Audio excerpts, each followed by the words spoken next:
What is the most iconic aspect of a Guardian?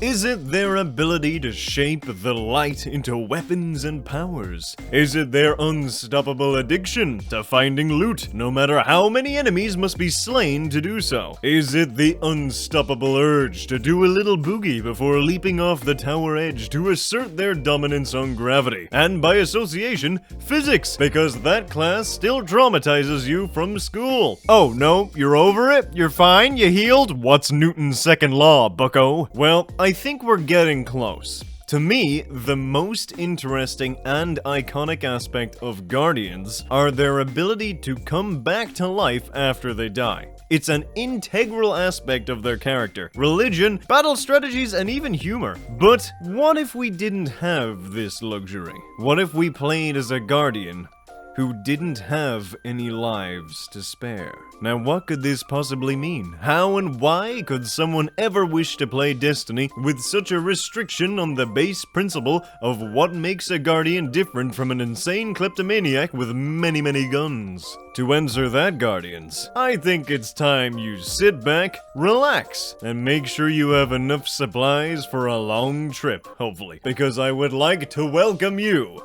to Destiny PermaDeath.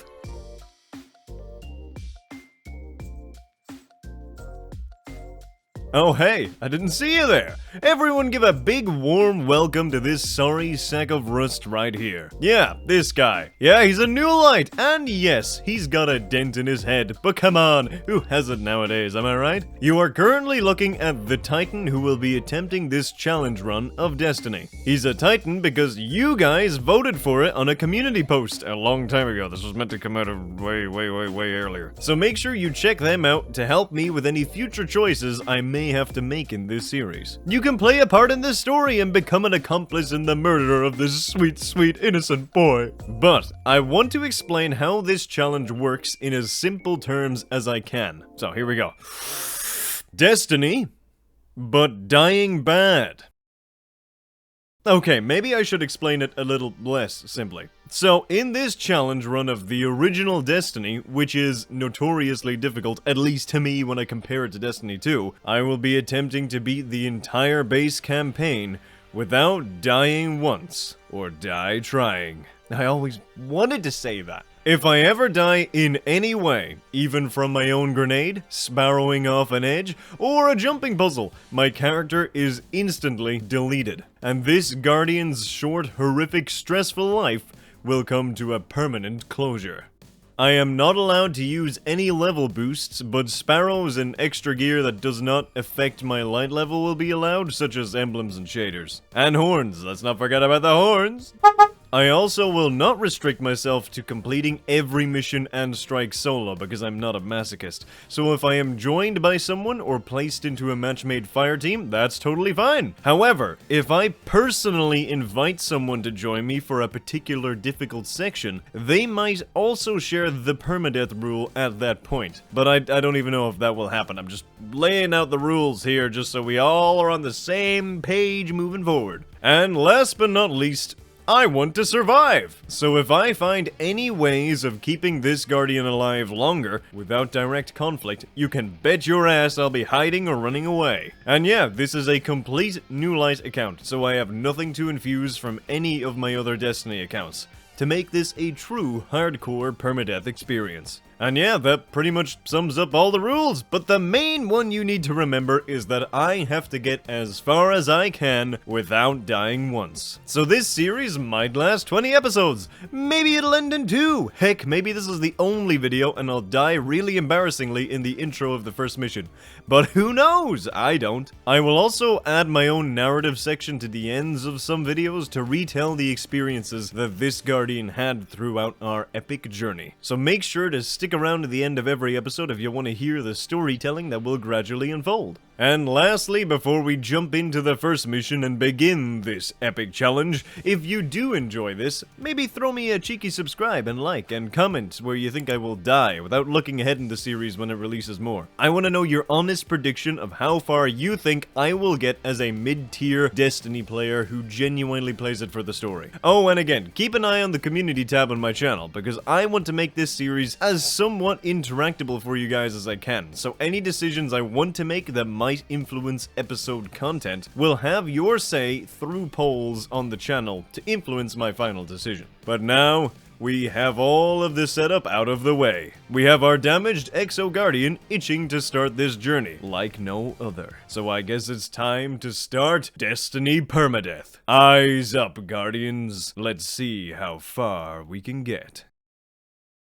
Our journey begins as our ghost finds the damaged Exo of PermaDeath. He brings him to life with his light, but due to severe damages both on the Exo body and the ghost, which had been through many battles over the years, this new light had the light, but his ghost let him know that unlike other Guardians, he would not be able to revive them. They would have a brief existence together, of teamwork and friendship, and they would make it last, and maybe do something worthwhile if they could. But first, they needed to get out of the Cosmodrome without dying.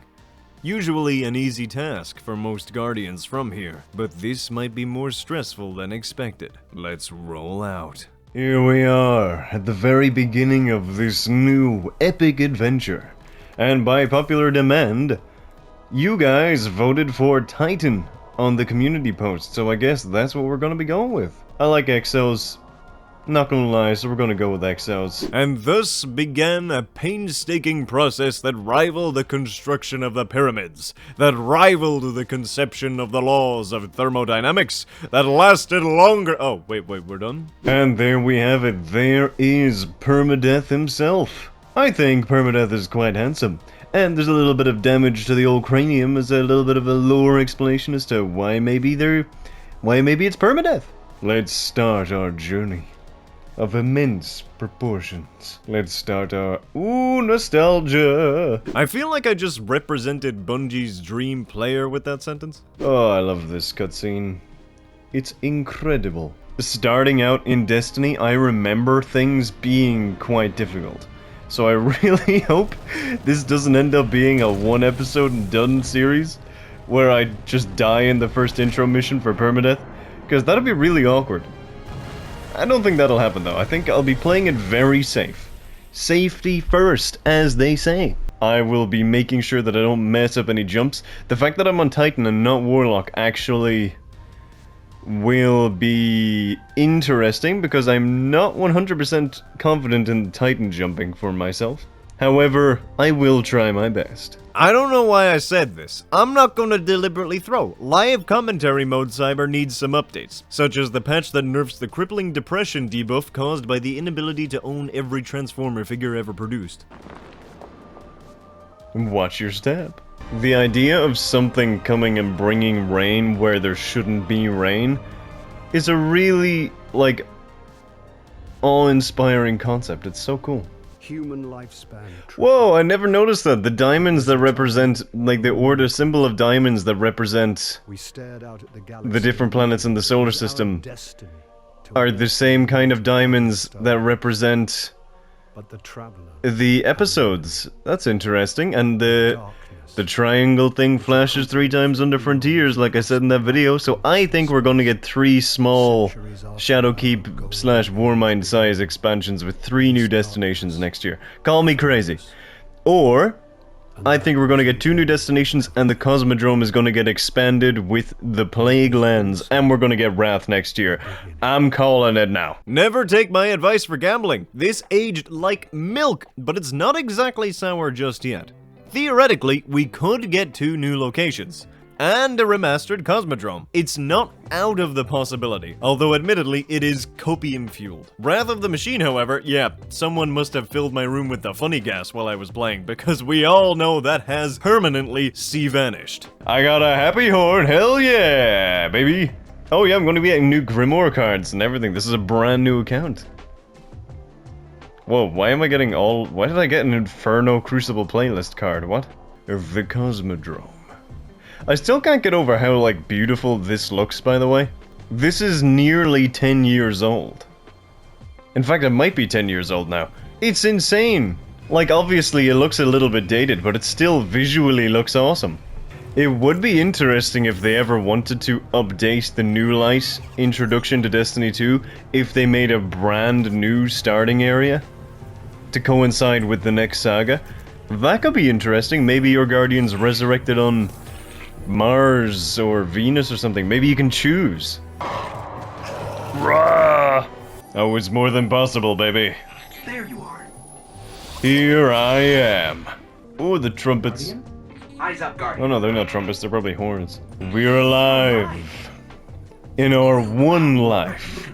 The only life we have to give. Actually, you're going to see a lot of things you won't understand.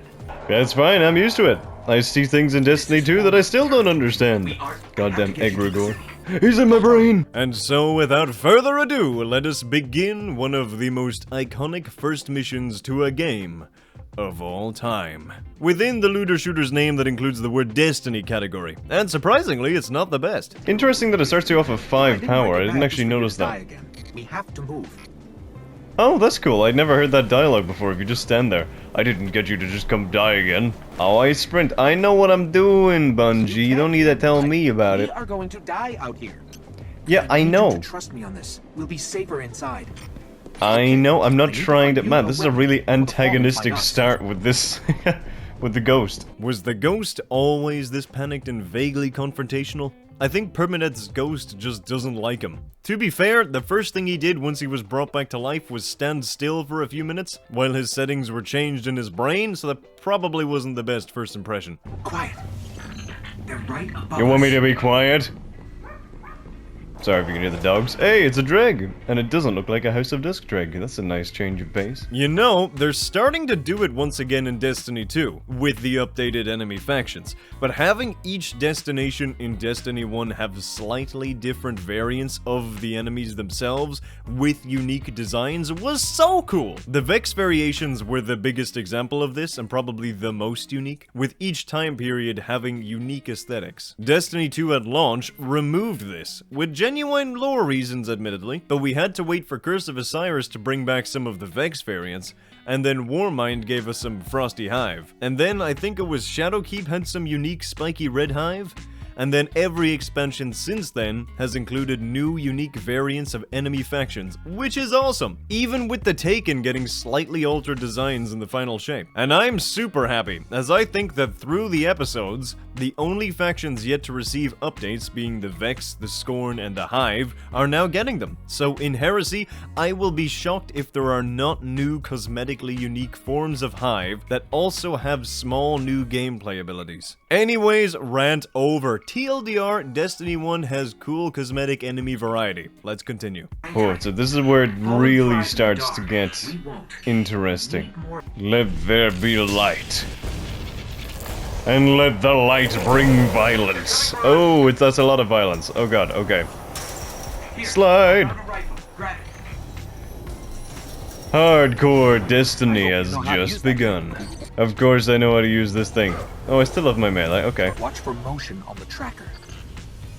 Oh yeah, I see the motion on the tracker, don't worry about it. Don't worry about it. Oh, that took more bullets than I would have liked. Oh, it's not infinite ammo in Destiny 1. I forgot about that. Okay. Oh, hello.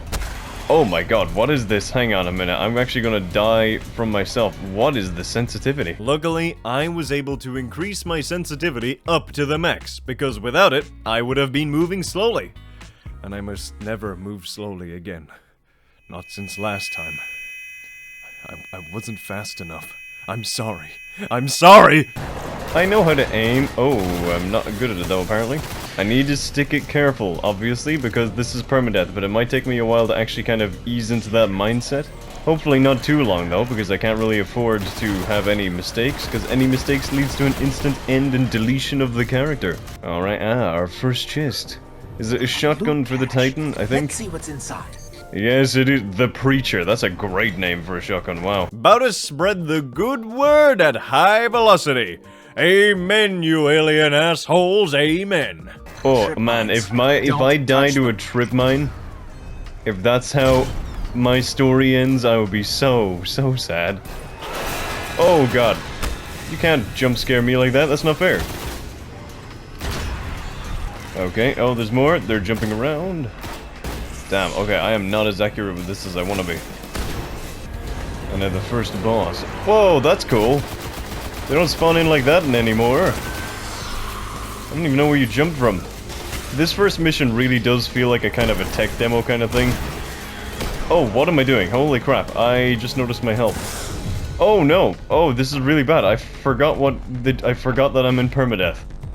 That could have been really bad. I have a bad memory, but forgetting the challenge I am currently undergoing mid-challenge is pretty up there in terms of important things I've forgotten.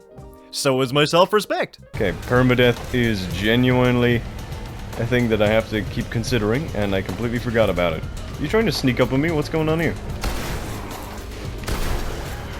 Get out of here, you're not welcome here no more. I'm kicking in the door and I'm living here. I'm gonna set the dinner table and I'm gonna have myself a feast on your family china. I don't think there's any part in the campaign where you absolutely have to die, so I think we should be fine. Does someone not jump out of this? Just a little bit further. Or is that in a different mission? I think I was actually thinking of the first ever gameplay trailer for Destiny here, where the totally not paid voice actors and our truly real relatable gamers like you and me, trademark, kill a Baron and then find the Thunderlord exotic. But there is another boss that spawns out of a wall later in Destiny, so let's see if we can make it that far. Oh, I also can't double jump, that's kind of interesting. Now we're into the Divide. This was an old cosmodrome. Is it gonna do the thing? I want to fly that thing. Incoming. It really did have a way to like set the stage, like. Oh man, it just. The introduction to Destiny just had some sense of wonder and like mystery and scale. It was so cool. It's just awesome. Like I don't know how. Close to the surface. How else to describe it? There's no wonder it became my favorite game. It had a great start. Okay, we could do the brave way, but seeing that we're on PermaDeath, I'm actually going to go this way. This was a real Starscream maneuver, and I'm not ashamed, because remember, I forgot about my self-respect, and that will keep me alive. Disrespected, but alive. I don't think... Do we actually have to fight the Fallen, or can we just run past them? Oh, are you serious? Wow, okay, I am not... Is there a tank? No, there's no tank, okay. If you guys didn't shoot me, I wouldn't have even shot back. It would have been fine. Okay, all the enemies are ahead of me now, so that's fine. I could just use the terrain as my cover. Planet Earth will defend me. Man, it's just... Whoa. It's just cool, man. Oh, a shotgun isn't even enough to kill a shank at that range. Okay, that's not great. No, you're not getting away with that, buddy. Ooh, okay. So I guess we have to start with Striker. That's fine. That's fine. Oh, wait, what grenade was that, actually? Flashbang grenade. Okay, that can't kill me, so that's good to know. Keep nice and calm as we progress through this facility. They won't even know we're here. They know we're here. Okay. Flashbang. Oh, that does do damage? Okay, that's good to know. Oh, you're cool. Oh, you are a named enemy. We just got our first named enemy. I didn't even realize. Con. I see you hiding there. I see that town. Punch. Oh, I can melee you. There we go. Did we do it? Are you proud of me? Let me see if I can get us out. Oh, I still can't double jump. Oh.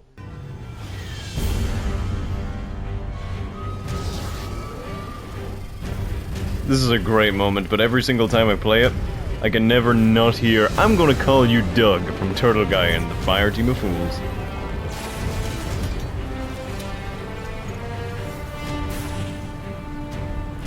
Okay, it's not going to break orbit, but it just might get us to the city. Now, above that transmitter.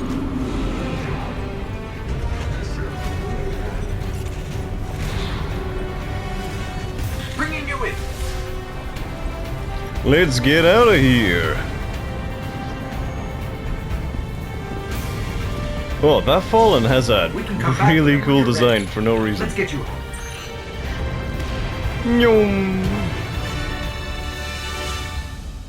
So you were just walking around the Cosmodrome looking for any Guardian, I assume? Or did you want specifically this Guardian? Hell yeah, first reward, the Arcadia-class jumpship. You love to see it. And there we have it. I can beat Destiny 1's first mission without dying. So thank you all. Wait, what? Oh, that wasn't the full challenge? Oh yeah! You want me to try and get through the whole game? The whole game without dying. well, we all know how that's probably gonna end. So, I guess you guys should settle in, because this, Guardians, is just the beginning of our permadeath adventure. Hey, I got a trophy. I got the shipwright trophy. You know who it is. I'm a trophy hunter. I hunt the trophies. Mountains. It is cool that you get to actually climb around those mountains in the first mission of Destiny 2's campaign. Wait, what do you mean you can't play it anymore? Oh my god, it's a ball! Whoa, is the tower not loading in? Or is that... Did anyone else see that? Did the tower not load in? Well, that bodes well for the future sustainability and stress levels of the series. I should probably call a doctor before I get too far into this, because I don't think I have enough bubble bath bombs to keep me calm during this quest. We have touched down. Sorry if you can hear the doggos of destiny. Welcome to the last safe city on Earth. The only place the traveler can still protect. Jumping off the banister here still counts as a death, so I still have to be careful even in the tower. Boodle-doodle-doo. A Titan rises. I bought silver. When did I buy silver? Why do I have silver? Can I buy anything for 200 silver? Is that even a thing I can do anymore? Hey, I can get a treasure of the ages. Ooh, that could be kind of fun to get if I survive to level 20. Let's try it. That looks good. Okay, now we're gonna open this. Oh, I forgot about this whole thing. Hey, I got a sparrow. Am I even able to use this sparrow, or does that also require a level? Never mind, it's the only one I have. Hell yeah, well we have the laurel bearer. I know how to view my silver balance, man. I know, yep, there it is. No, I don't want to actually get more. Oh, there we go. Now we can actually do... Wait, out of curiosity. There isn't like a welcoming package in your vault, is there? Nope, okay, makes sense. And how much does something cost from Master Rahul? I'm gonna have to run around and check if anyone has anything free. Because I will be stealing everything that anyone gives me. Ooh, field test weapons. Never mind, I'm level 38. I am not gonna survive that long, damn. And so, PermaDeath began exploring the tower to find his way around and claim what little supplies he could as a new light. The Vanguard wanted to speak to him personally, and little did he know that would be the beginning of his adventure. Never before was the beginning of an adventure quite as unnecessarily stressful as this, but have no fear. I've been hooked up to a homemade DIY car battery pacemaker to make sure I always have enough energy to keep going, even if my heart goes out. Especially if my heart goes out. Will PermaDeath safely navigate the tower's many dangerous terrors, such as stairs, low railings, slippy floors, and the unyielding urge to throw himself off the edge? I guess you'll have to tune in next time to see the continuing adventures of Destiny PermaDeath. But in all seriousness, real quick, be sure to like and subscribe if you enjoyed, and let me know your thoughts on the episode length. Would you like it to be longer, shorter, more or less commentary, etc.? Give me your feedback, because I want this series to be as good as it possibly can for the short time that it is alive. And going forward, I want channel members to be involved in the story. Yes, you! So keep an eye out on the ways that I am going to try and help you directly influence this challenge playthrough of Destiny, and become part of the story. But until next time, Guardians, thank you all so much for watching. I really hope you enjoyed, and I'll see you in the next one. Goodbye, and roll out.